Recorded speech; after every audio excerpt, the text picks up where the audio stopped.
Как правило, в сопровождении гимна страны в 8 часов утра по всей республике началось голосование, в том числе на избирательном участке номер 1103 Октябрьского района города Бишкек. Одним из первых на этом участке проголосовал житель города Бишкек Бексултан. По его словам, к этим выборам он подошел с полной ответственностью, ведь было достаточно времени, чтобы подумать, за кого голосовать.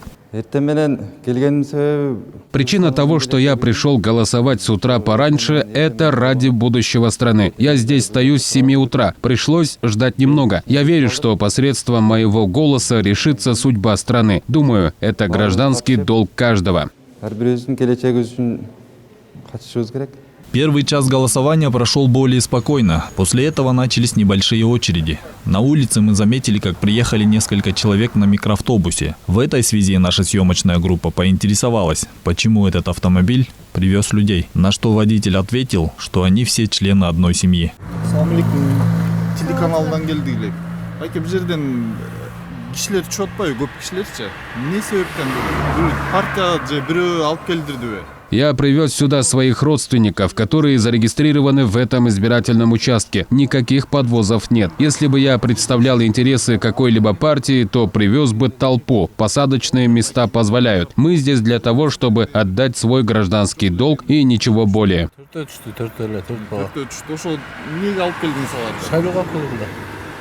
Өзүңүздүн мындай жарандык позиция мененби же бир кандайдыр бир партиянын немеси менен келдиңиз? Жок, өзүбүздүн жарандык менен. Гражданскалардын эмне шайлап коюлуп келдик да өзүбүздүн эмес менен. Между тем, в социальных сетях интернет-пользователи выражают недовольство тем, что на других избирательных участках выстроились длинные очереди. Стоит отметить, что на парламентских выборах принимает участие 16 политических партий. Голосование продлится до 8 вечера. По данным ЦИК, по всей республике были открыты 2475 избирательных участков.